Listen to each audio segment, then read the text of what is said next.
Have you ever had a gut feeling that just completely saved you from a bad situation? Oh, absolutely. Right.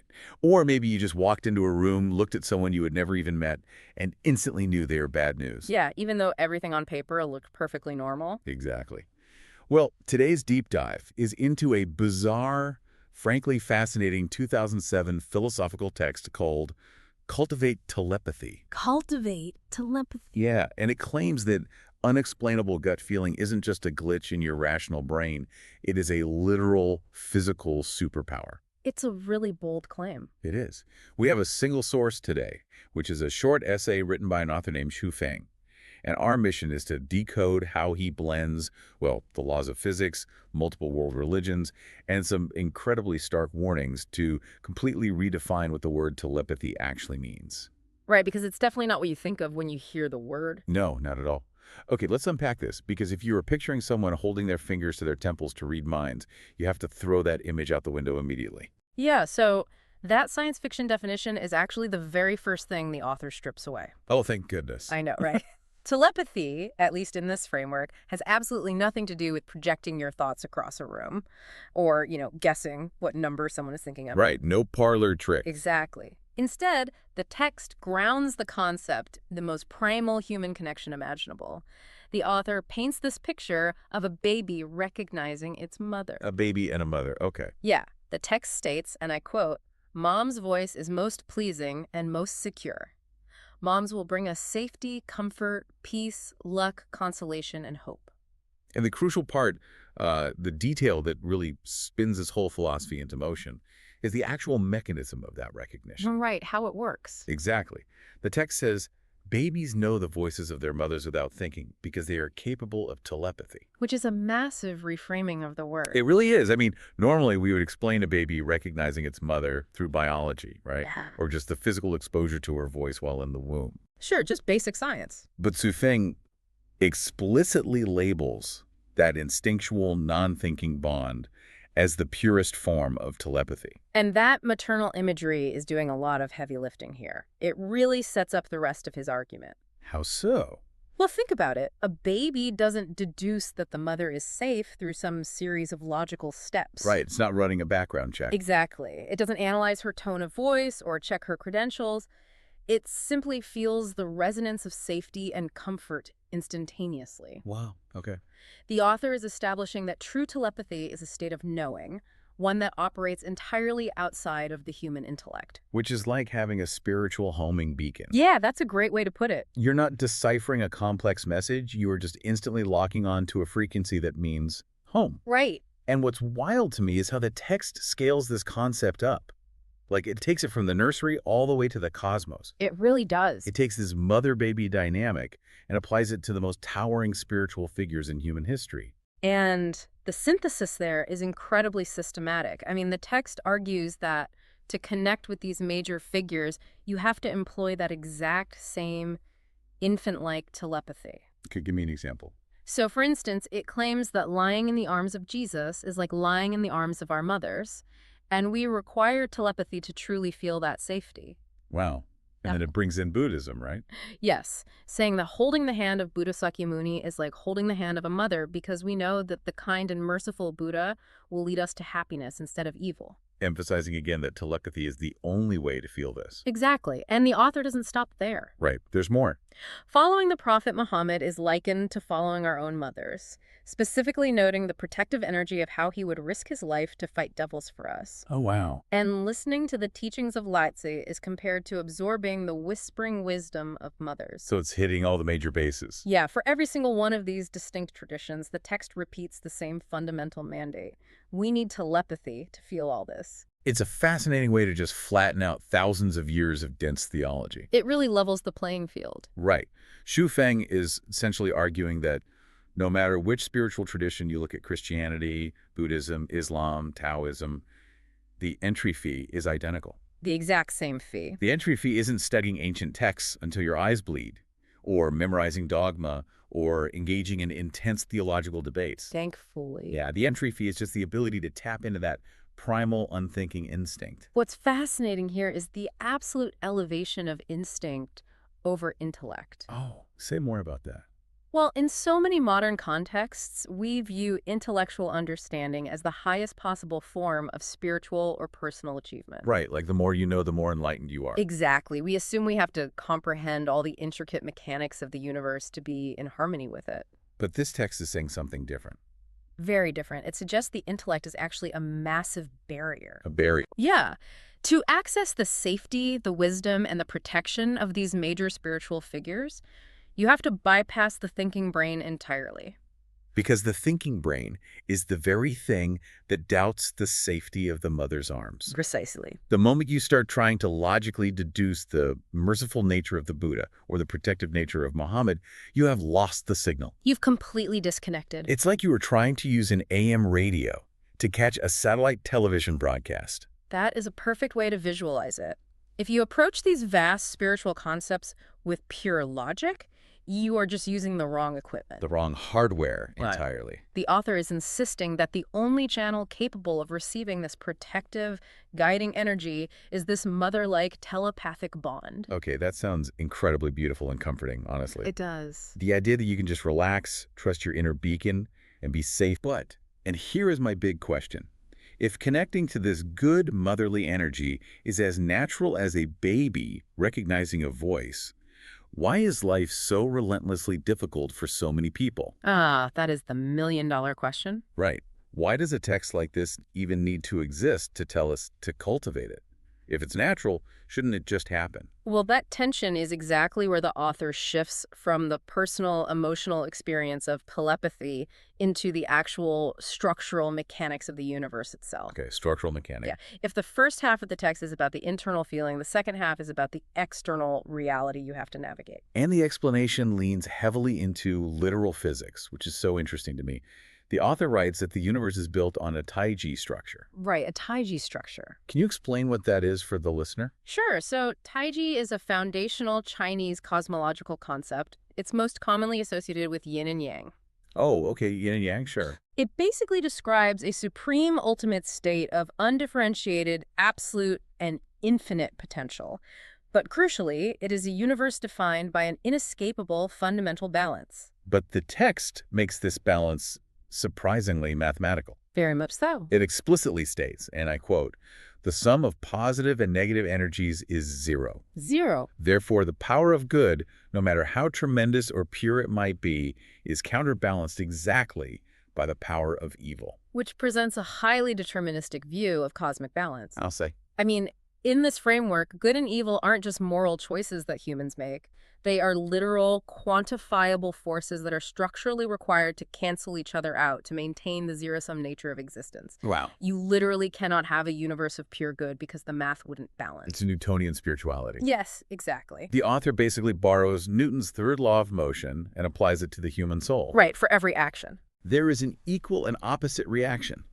The text literally says, the acting force is equal to the reaction force, but the two forces run counter to each other in the same straight line. It's fascinating. It is.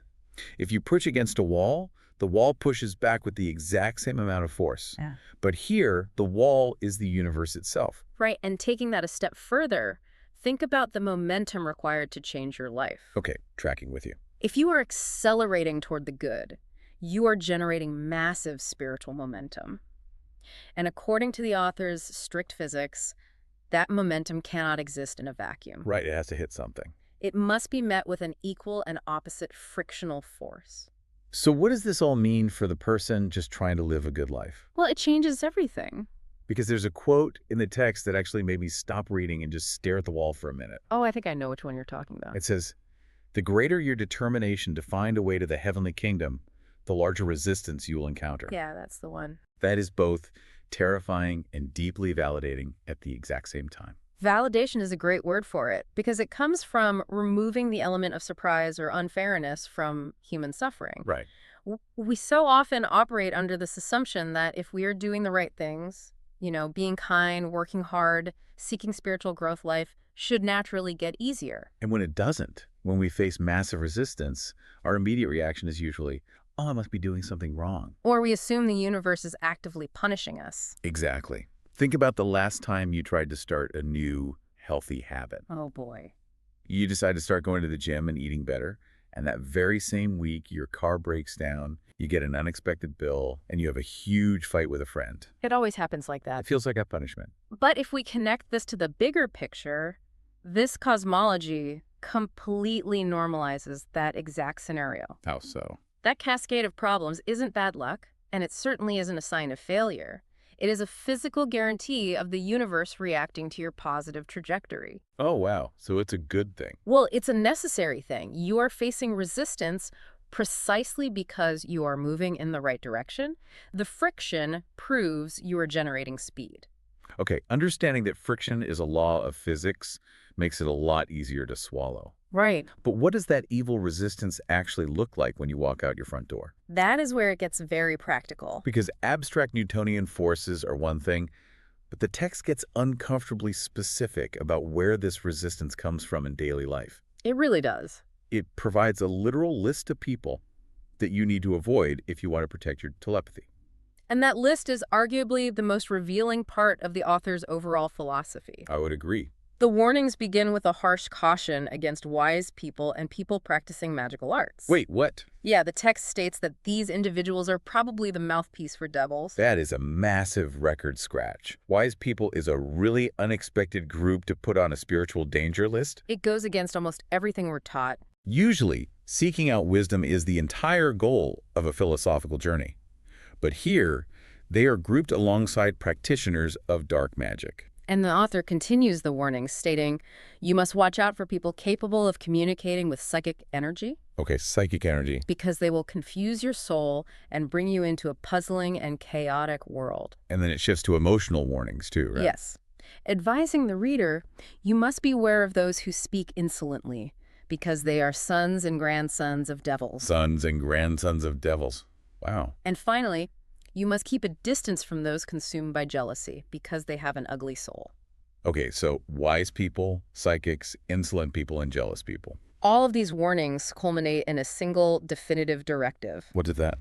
Do not wallow in the mire with evil persons, because they will pollute your souls and ultimately destroy your life. Here's where it gets really interesting, and where the text seems to almost trip over itself. Okay, I know where you're going with this. The entire piece is titled Cultivate Telepathy. The core mission is to tap into an unseen, non-physical connection to the universe. Right. Yet Shui Feng explicitly warns the reader to watch out for psychics and magical arts. It seems like a glaring contradiction. Why on earth would a text promoting a supernatural-sounding ability warn so fiercely against other people with supernatural abilities? Well, this raises an important question about the fundamental difference between internal reliance and external reliance. Internal versus external. Yes. If we look back at how the author defined telepathy at the very beginning, the baby recognizing the mother's voice, we see the key to this apparent contradiction. Right, the baby doesn't need a translator to know the mother is safe. Exactly. The baby's recognition is a deeply personal, entirely internal, unmediated mechanism. There is no middleman. Oh. When the author warns against psychics, magical arts, and even the so-called wise people, they are warning against the profound danger of external middlemen. Oh, that completely flips the perspective. Doesn't it? Yeah.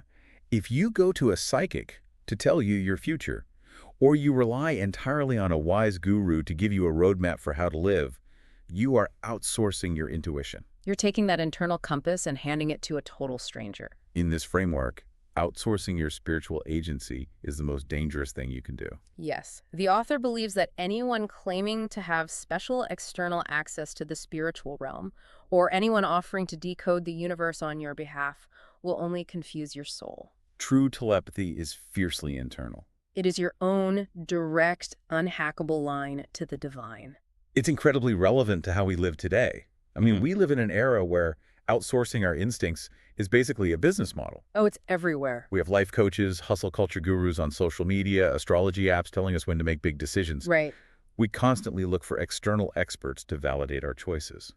And this text is saying that all of those external voices, even the ones that seem genuinely helpful or wise, are just static, disrupting your internal signal. And that also explains the inclusion of insolent and jealous people on the warning list. Oh, true, because they aren't necessarily offering advice. No, but those aren't just unpleasant character traits. They are chaotic, toxic, external emotions. Right. If you surround yourself with jealousy and insolence, you are allowing external noise to pollute your soul and drown out the quiet internal frequency of that mother-baby bond. So the author is drawing incredibly strict boundaries around the sovereignty of the individual's soul. Very strict. Anything that demands you ignore your own internal recognition in favor of an external authority is labeled as a destructive force.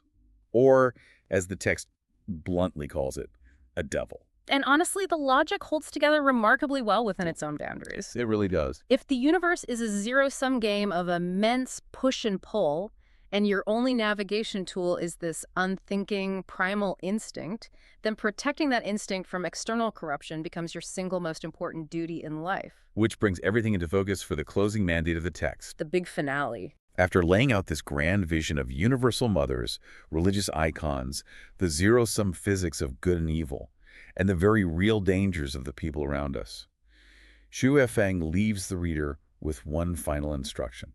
And what's that? They write, what is good, what is not good. Do not allow yourself to be led by the nose, by others' words. You must depend on your telepathy. Do not allow yourself to be led by the nose. It is a radical rejection of external authority. It really is. In a modern landscape where we are battered by thousands of messages a day, where pundits and influencers are constantly fighting for the right to tell you what is true and what is false. Exhausting. It is. But this 2007 text offers a quiet but fierce alternative. It argues that your most primal, unthinking intuition isn't just a fleeting emotion. It is your absolute best defense system against a chaotic world. It's a reminder that all the data in the world, all the logical arguments, and all the external wisdom pale in comparison to that instant, undeniable feeling of right or wrong in your gut. Exactly.